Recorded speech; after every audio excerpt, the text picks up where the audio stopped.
Bismillah, walhamdulillah, wassalatu wassalamu ala rasulillah, amma ba'da. Assalamu alaikum wa rahmatullahi wa barakatuh, hurmatly dostlar. Сабактарыбыз толантабыз жин жана шайтандар аламы. Өтүлүүчү маселебиз жиндерден корколуучу, тосулуучу жолдор, куралдар маселесинде токтолгонбуз. Ошол маселеде биз эң биринчи эле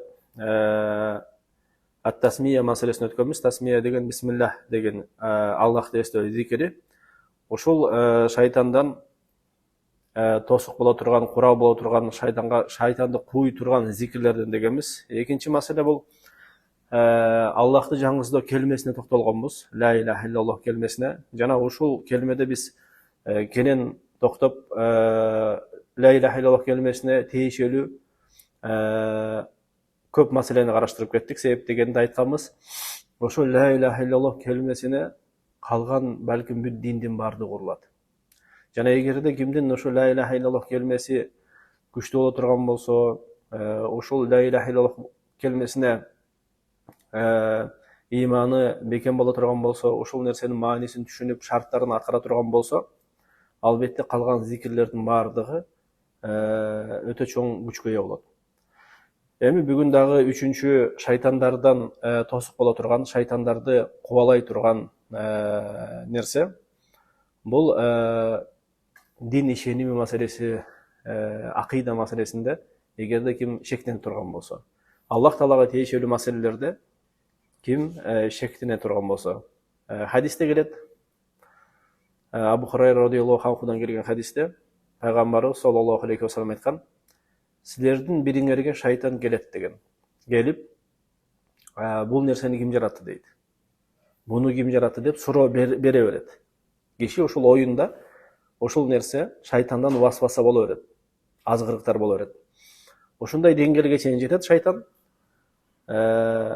Роббуңду ким жаратты дейт. Эгер ошентип баягы буну ким жаратты деп отуруп, Аллахты ким жаратты деген суроону коет. Ошондо пайгамбарыбыз айтат, кимде ким ушул акыбалга келе турган болсо, анда Аллахтан коргонуу сурасын. Аузу биллахи минеш шайтонир раджим деп туруп, ошол фикирлерин токтотсун дейт. Ошол ой жүгүртүүсүн токтотсун дейт. Себеп дегенде Алла шайтанды куй турган эң чоң бир зикирлерден бул Аллахтан коргонуу сурануу. Аузу биллахи минеш шайтонир раджим деп, эгер кимде ким ушул нерсеге чын дили менен айта турган болсо, ошол маанисин түшүнүп, албетте шайтан дыркыраган бойдон ошол кишиден качып кетет. Төртүнчү дагы бир шайтанды куй турган дагы бир орун, курал, бул жатаардагы жана уйкудан эртең менен тургандагы зикирлер, Аллахты эстөөлөр. Ушул нерсеге да бекем болуш керек. Адам баласы, мусулман, жатар маалда айта турган көп зикирлер бар. Ошолорду жаттап, ошону уктаардын астында албетте айтыш керек. Жана эртең менен турган да зикирлер бар. Ошолордун ичинен бирден бир айтып кетебиз. Хузайфа радиаллаху анхудан келген хадисте пайгамбарыбыз саллаллаху алейхи ва саллям айткан: эгерде кимде ким уйкуну каалай турган болсо дейт, кечинде уктай турган болсо, анда айтсын дейт: бисмика аллахумма амуту ва ахя. Бул ошол жатаарда, кечинде ошол жатаардагы дуалардын бирден бири. Бир канча дуалар бар. Бисмика аллахумма амуту ва ахя. Ал эми кимде ким эртең менен ойгоно турган болсо, уйкусунан, анда айтсын дейт: Алхамдулиллахи аллази ахяна ба'дама аматана ва илейхи нушур. Ушул дуаларды жаттап, дайыма, эгер ушул нерселер дайыма боло турган болсо, дайымдуу боло турган болсо, албетте шайтандар эч убакта ошону чын дили менен айта турган, түшүнүп айта турган пенденин жанында эч качан тура албайт. Бөлө хадисте Баро ибн Азиб, Ал-Баро ибн Азибтен келген хадисте пайгамбарыбыз саллаллаху алейхи ва саллям айткан, Бароого айтат: эгерде уктай турган болсоң, анда намазга даарат алгандай даарат ал дейт. Кандай даарат алсаң, ошо уктардын астында даарат ал дейт. Текши ал деген сөз, жакшы ал деген сөз. Андан кийин оң тарапка жаткын дейт. Оң тарапка жаткын дейт. Себеп дегенде оң тарапка жатуунун көп пайдалар бар. Ошол бирден бир пайдалардан ким оң жакка ошол кечинде жата турган болсо, сергектикке жакын болот. Жана ушул ахвал кечки тахажжуд намазга турганга көмөктөшөт. Жана таапчылык маселесинде физиология жактан оң жакка эгер жата турган болсоң, жүрөккө күч келбейт. Албетте сол жак тарапта болот, жүрөк сол жакка жакын, ошон үчүн сол жакка жата турган болсо, жүрөккө бир аз нагрузка келиши мүмкүн. Ошон үчүн бул физиология жактан дагы туура болуп эсептелет. Андан кийин пайгамбарыбыз айтат, андан кийин мына дуаны айт дейт. Аллахумма асламту нафси илейк, ва ваджжахту вajhi илейк, ва фавватту амри илейк, ва алжату захри илейк. لا ملجأ ولا منجا منك إلا إليك آمنت بكتابك الذي أنزلت وبنبيك الذي أرسلت. Анан пайгамбарыбыз айтат, эгерде ушул нерсени айтып, ошол түнү өлө турган болсоң дейт, анда фитратта өлөсүң дейт. Мындайча айтканда, фитратта деген ошо мусулман, Аллах Таала кандай сени жараткан болсо, ар бир пендени Аллах Таала бир гана Аллахка, Аллахты таануучу, сыйынуучу кылып жараткан. Ошол ахвалда өлөсүң дейт, жана пайгамбардын мындайча айтканда сүннөтүндө өлөсүң деген сөз.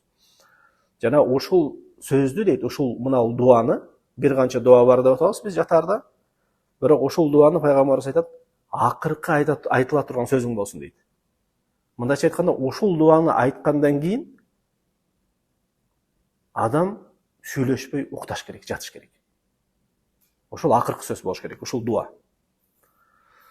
Ушул маселеде кечки жатардагы жана эртең менен турардагы дуалар, бир канча дуа бар. Аллахтын жардамы менен кийинки сабактарда ушул нерселерди кенен өткөнгө аракет кылабыз. Бүгүн ушул жерде токтоп турабыз. Жана адаттагы бүгүн үйрөнүүчү дуа маселесинде биз пайгамбарыбызга салават айтуу маселесине жетип келгенбиз. Ошол маселеде кайсы жерде шариатталган, кайсы жерде шарият пайгамбарыбызга салават айтууну үндөгөн, тастыктаган деген орундардабыз. Ошол орундардан бүгүн өтүүчү бул пайгамбарыбыздын аты аталганда, эгерде пайгамбарыбызды этибарга алып Мухаммад десек, ошол орунда салават айтыш керек. Саллаллаху алейхи ва саллям деп. Демек пайгамбарыбыз этибарга алынып, эгер кайсы жерде пайгамбарыбыздын аты айтыла турган болсо, анда ким уккан болсо ошол пайгамбарыбыздын атын анда салаватты айтыш керек. Хадисте келет, пайгамбарыбыз саллаллаху алейхи ва саллям айтат. Абу Хурайрадан келет хадис. Пайгамбарыбыз дейт, минбарга чыгып туруп 3 жолу амин, амин, амин деп айтты дейт. Анан сахабалар сурашты дейт, Аллахтын элчиси, эмне үчүн амин, амин, амин деп 3 жолу айттыңыз дейт. Дуа кылынган жок. Бирок пайгамбарыбыз 3 жолу амин деп айтты. Ошондо пайгамбарыбыз айтты, мага Жибрил келип мага айтты, мурду жерге шыкалсын,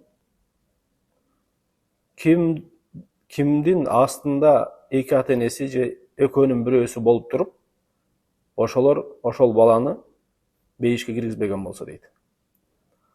Мындайча айтканда, мурду жерге шыкалсын дегени пайгамбарыбыз ошол жакшылык көрбөсүн деген маанидеги ошондой бала.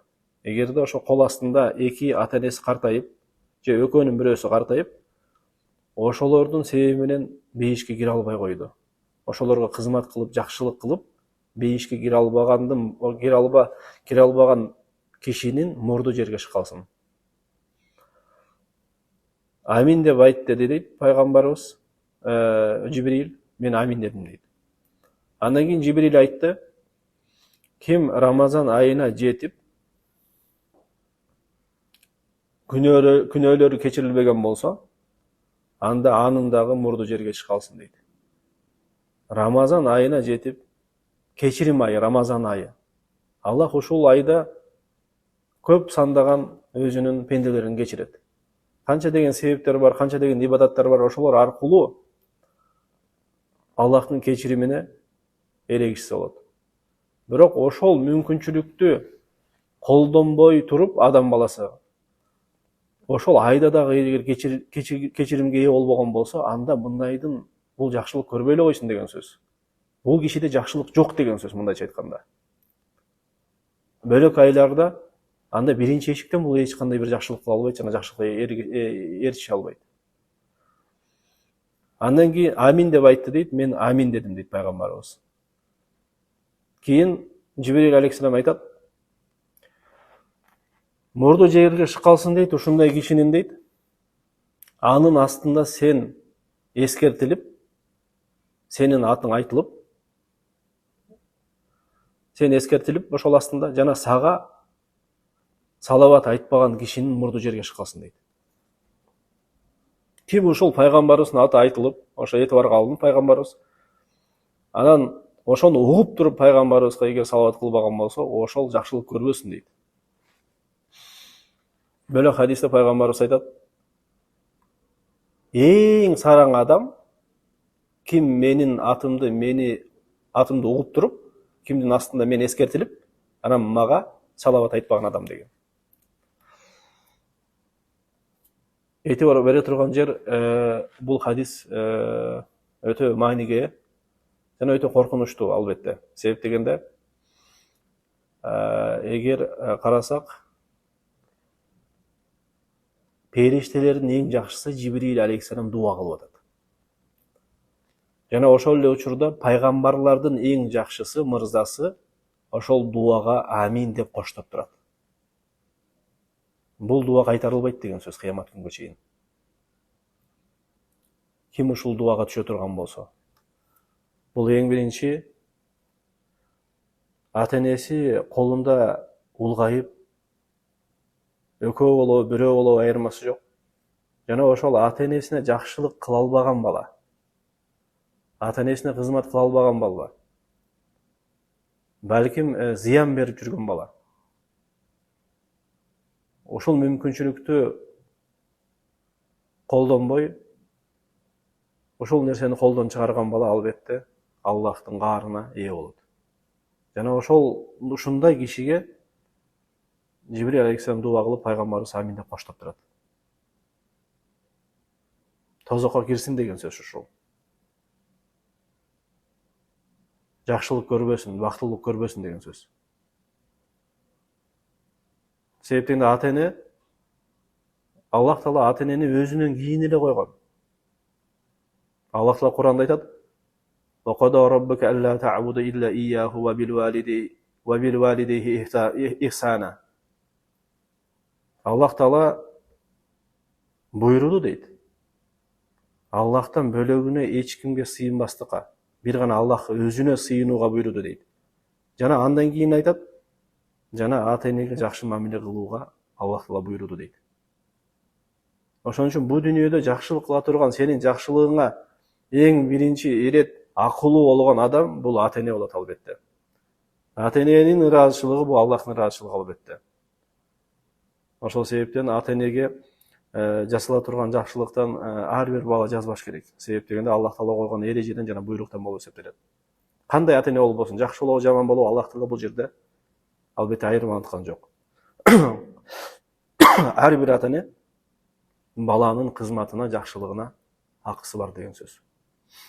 Жана кимде ким Рамазан айына жетип туруп, ошо Рамазандагы жакшылыктарды жасабай, көптөгөн кечирүүгө, күнөөлөрдүн кечирүүшүнө себеп болгон ибадат жакшылыктарды кылбай, Аллахтын кечиримине ээ болбогон адам албетте бактылуу болбойт эч убакта. Ошо бактылуу болбосун дейт.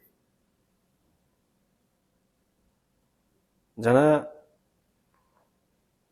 кимдин астында пайгамбарыбыз эскертилип, ошол пайгамбарыбызды угуп туруп, ошо пайгамбарыбызга салават кылбаган. Себеп дегенде бундай адам эң сараң адам, ааламдагы эң сараң адам пайгамбарыбыздын атын угуп, кимдин астында пайгамбарыбыз эгер эскертиле турган болсо, жана ошол пайгамбарыбызга салават айтпаган адам. Саллаллаху алейхи ва саллям. Аллах Таала баарыбызды ата-энебизге жакшы мамиле кыла турган, кызмат кыла турган балдардан кылсын. жүрөгүбүзгө ата энебизге болгон сүйүүнү салсын жана жек көрүүнү алып койсун.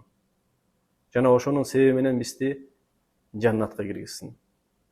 Жана ар бирөөбүзгө келе турган Рамазанды насип этип, ошол Рамазанда дагы Аллах Таала бизге кечиримди насип этсин. Жана Аллах Таала ар бир пайгамбарыбызды эскерткен сайын биздин жүрөгүбүзгө жана тилибизге пайгамбарыбызга салават айтууну салып койсун. Себептен салаваттын пайдалары өтө көп. Ошол үчүн пайгамбарыбызга болгон сүйүүнү жүрөгүбүзгө эң биринчиден салсын. Жана бүткүл мусулмандарга болгон сүйүүнү жүрөгүбүзгө салсын. Жана шайтандардын, жиндердин зыянынан, балелеринен, көрө албастыктарынан, куулук шумдуктарынан бизди сактасын.